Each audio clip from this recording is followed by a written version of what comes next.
आज असद कैसर साहब ने एक बात कही है। उन्होंने कहा कि अगर इमरान खान साहब को अरेस्ट किया जाता है तो फिर बुशरा बीबी जो है वो सारी कैंपेन को लीड करेंगी। तो आप लोग तैयार हैं ज़हनी तौर पर कि खान साहब को अरेस्ट किया जा सकता है या उन्हें नाअहल करार दिया जा सकता है? पहली बात तो ये असद कैसर ने कभी ये कहा ही नहीं। अच्छा, ऐसे सुनी सुनाई बात के ऊपर आप सवाल बना के तबसरे कर देते हैं। ठीक है, कम से कम कंफर्म तो करें कि एक व्हाट्सएप के ऊपर किसी ने अपनी जली फेक कर दिया है तो वो सही है कि नहीं है। So at least have a minimum responsibility.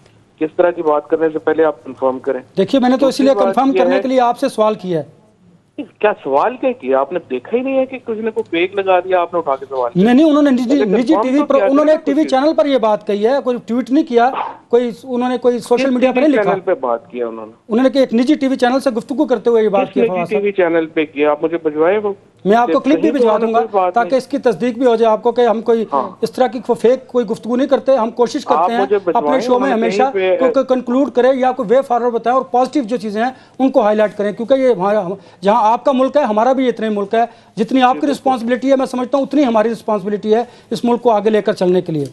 बिल्कुल सही बात है और इसलिए सुनी सुनाई बातों पे आगे जो है वो नहीं करना चाहिए। इमरान खान जो है, पहली बात तो यह है कि इमरान खान को किस में नाअहल करेंगे? ऐसे शौक तो नहीं है, किसी के शौक के ऊपर तो नहीं नाअहल किया जा सकता। और दूसरी बात यह है कि जो इमरान खान पाकिस्तान का सबसे पॉपुलर लीडर है, उनको अगर नाअहल किया जाएगा उसके पाकिस्तान के लिए सीरियस कॉन्सिक्वेंसेस, उसके इस रियासत के लिए सीरियस कॉन्सिक्वेंसेस, ये बहुत ही एक मैं समझता हूँ कि डेंजरस अप्रोच होगी। और मुझे उम्मीद है कि जो जिम्मेदार लोग बैठे हुए हैं उनको एहसास होगा कि वो पाकिस्तान के साथ ऐसा खिलवाड़ नहीं करेंगे। ठीक है। नाज़रीन, हमारे पाकिस्तान तहरीक इंसाफ किसी ने रहनुमा फवाद मौजूद थे। अनवर रज़ा साहब और गुलाम मुर्तज़ा साहब, दोनों से मेरा एक सवाल है। आप नहीं समझते कि जब पाकिस्तान तहरीक इंसाफ के लोगों से कुछ सवाल किया जाता है तो फ्रस्ट्रेशन क्यों आ जाती है उनमें एकदम से? देखिए, हमने तो उनसे ये कहा कि जितना ये आपका मुल्क है उतना ही हमारा मुल्क है और हम हमेशा कोशिश करते हैं कि हम पॉजिटिवली चीज़ों को आगे लेकर बढ़ें। और देखिए ये बात उन्होंने असद कैसर साहब ने निजी टीवी चैनल से गुफ्तगू की, मैंने इसलिए फवाद साहब को कहा मैं पूरी जिम्मेदारी से ये बात कर रहा हूँ। एक बात, दूसरी बात ये है, चलिए इस मुल्क में कुछ भी हो सकता है। हमने देखा है क्या पाकिस्तान तहरीक इंसाफ के वो लोग ये तसव्वुर कर सकते थे कि उनकी हुकूमत इस तरह चली जाएगी एक आइनी तरीके से या गैर आइनी तरीके से? वो कहते हैं कि आइनी तरीके से हटाया गया ना, वो तसव्वुर भी नहीं कर सकते थे। लिहाजा इस मुल्क में कुछ भी हो सकता है, ये उनको भी बड़ा अच्छे तरीके से पता है और हम भी अच्छे तरीके से जानते हैं। लेकिन इस वक्त सवाल ये पैदा होता है कि हम सब ने अपने तौर पर अपनी रिस्पांसिबिलिटी को शो करते हुए इस मुल्क की बेटरमेंट के लिए किरदार अदा करना है। हम ज़ाहिर पाकिस्तानी हैं, ये मुल्क है तो हम सब हैं। पाकिस्तान की आवाम की एक्सपेक्टेशन थी कि पाकिस्तान तहरीक इंसाफ इस वक्त आम इंतखाबात की तरफ जाएगी और सही तरीके से जो आवाम की बात है, जो आवाम के मसाइल है, उनको हल करने की तरफ जाएगी। लेकिन आज जो एक नया ऐलान सामने आया कि शहबाज शरीफ साहब, मरियम नवाज साहिबा और सलमान शहबाज के जो मुख्तलिफ रहनुमा हैं जिनके केसेस अब खत्म होते जा रहे हैं, उनके लिए सुप्रीम कोर्ट जा रही है, चैलेंज करने का ऐलान किया है। तो आप ये नहीं समझते कि ऐसे हालात में कौमी और अवामी मसाइल जो इशूज हैं वो नजरअंदाज हो जाएंगे? तो आपके ख्याल में करप्शन पाकिस्तान में कोई इशू नहीं? Sir, corruption is the biggest issue, लेकिन इस वक्त अवाम भी तो भूखी मर रही है, उसके लिए कौन क्या करेगा? तो फिर आपके ख्याल में करप्शन के इश्यूज को उठाना ही नहीं चाहिए? इश्यूज को क्यों नहीं उठाना चाहिए सर? जरूर उठाना चाहिए, लेकिन जिस वक्त की जो जरूरत होती है आई थिंक उस पर ज्यादा इंपॉर्टेंस देनी चाहिए। उस वक्त की क्या जरूरत है? अभी करप्शन के इशू को उठाने की जरूरत नहीं है। नहीं चौधरी साहब, ऐसी बात नहीं है। अनवर रज़ा बात कर रहा हूँ। चौधरी साहब, बिल्कुल आपकी बात दुरुस्त है, लेकिन आपके जो इक़्तिदार का दौर था उसमें भी तो आपने करप्शन केसेस पर बात की। क्या हुआ मुझे बताइए? अवाम के रियल इश्यूज तो अपनी जगह पर मौजूद हैं। आप मुझे बताइए, जो केसेस आपने शुरू किए थे, बरियत होती दिखाई दे रही है ना आपको? फिर सिस्टम की खराबी है या हमारी विल नहीं है? लेकिन मैं तो कहता हूँ कि जो अवाम के रियल इश्यूज हैं उनको कौन एड्रेस करेगा? आपका कहने का मतलब यही है ना कि करप्शन अवाम का इशू नहीं है? हमने कब कहा कि अवाम का इशू नहीं? मैं कह रहा हूँ करप्शन से ज्यादा इंपॉर्टेंट इशू है इस वक्त अवाम को रिलीफ फराहम करना। आपने करप्शन को जो है हलाल करार दे दिया अपने प्रोग्राम में। कैसे हलाल दे दिया चौधरी साहब? मैं तो आपको ये कह रहा हूँ कि आप जब दौरे इक़्तिदार में थे तो आपने फिर लोगों को क्यों बिहाइंड द बार नहीं किया? दिल में बुरा कह लिया करें, ये ना करें, कम से कम अपना बिल्कुल ही ना इस तरफ हो जाए।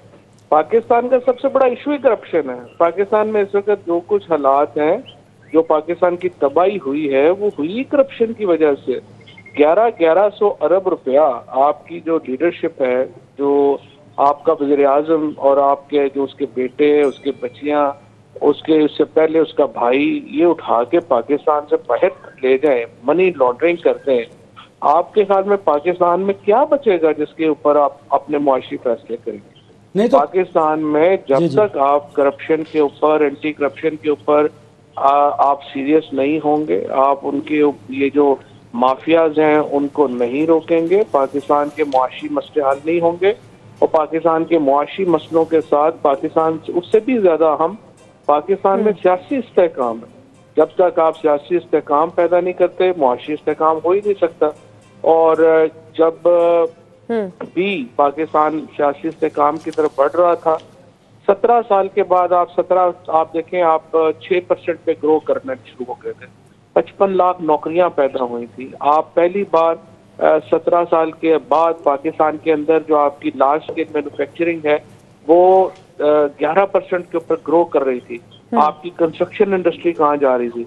ये वो मुआशी इस्तेहकाम है जिससे अवाम की हालत बदलेगी।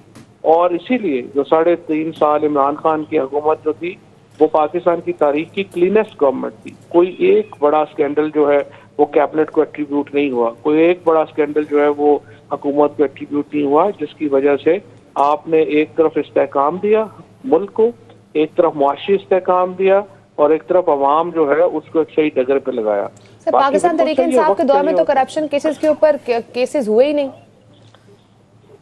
कौन से केसेस हुए? आटे का केस सामने आया, चीनी का, बहुत सारे केसेस सामने आए, बट उनके ऊपर उस तरह से प्रोसीडिंग्स ही नहीं हो सकी। मेडिसिन का केस सामने आया। नहीं, ये तो दुरुस्त नहीं है ना। नहीं जज साहब, आपको अगर याद हो शुगर केस में जहांगीर तरीन साहब को पार्टी से भी हटा दिया गया, उस केस का क्या हुआ? फिर अगर आप बात करें मेडिसिन की तो आपको याद होगा कियानी साहब के दौर में क्या हुआ, उस केस का क्या हुआ? फिर बाकी क्राइसिस थे। फिर सबसे बड़ी बात यह है कि आपके दौर में ही जो करप्शन इंडेक्स था उसमें भी इजाफा हुआ। हम तो इस तरफ नहीं जाना चाहते, हम तो सिर्फ आपसे अर्ज ये कर रहे हैं हजूरे वाला कि 3.5 बरस के आपके दौरे इक़्तिदार में आपने अपोजिशन का क्या कर लिया, मुझे बताइए। अब वो सारे केसेस में बरी हो रहे हैं। आप कहते हैं करप्शन सबसे बड़ा मसला है, बिल्कुल होगा, लेकिन इस वक्त तो मुल्क में मसला यह है कि अवाम को आटा नहीं मिल रहा, चीनी नहीं मिल रही, रोजगार नहीं है, अवाम भूखे मर रहे हैं। मुझे बताइए इसका जवाब कौन देगा? हमने खुदा के हुजूर तो कोई ना कोई जवाब देना है। नहीं, सबसे पहले तो खुदा के हुजूर आपने जवाब ये देना है ना कि आपने करप्शन को जायज नहीं करना। पहली बात जो है, जो पहला आपने पहले तो उस सवाल का जवाब दे देना। पहली बात तो ये है कि जो चीनी का जो स्कैम था वो आपके सामने कैसे आया जी? वो ऐसे आया कि हमारी कैबिनेट ने चीनी की जो कारोबार था उसके ऊपर तहकीकात का फैसला किया और रिपोर्ट को पब्लिश किया। उसमें जहांगीर तरीन साहब जो थे वो भी, उनका भी एक रोल होगा, लेकिन उससे कहीं बड़ा रोल बाकी लोगों का था और उनको 300 अरब रुपया जुर्माना हुआ। और हमारे यहाँ जो टैक्स कलेक्शन थी शुगर की उसकी में रिकॉर्ड इजाफा हुआ। उसके बाद जो बाकी जो दवाइयों का स्कैंडल जो था उसके ऊपर तहकीकात हुई, वो गलत साबित हुआ, उसमें वो जो लोग हैं वो निकल गए। अब ये जो मुकदमे थे जैसे शहबाज शरीफ के और जिनके ऊपर जो आपकी बात सही है कि इनको कंक्लूजन नहीं हो सका, वो इमरान खान ने अपनी एक से ज्यादा जो गुफ्तगू है उसमें बताया है कि कैसे बचाया गया नवाज शरीफ को, शहबाज शरीफ को और इन लोगों को। तीसरा जो आपने दोबारा एक रवायती बात कही कि लोग भूखे मर रहे हैं, लुट के मर के बर्बाद हो गए, वो मैंने आपको बताया कि वो दो उसके हल हैं। एक कि सियासी इस्तेहकाम होगा जिसके नतीजे में आप मुआशी पॉलिसियों में इस्तेहकाम आएगा।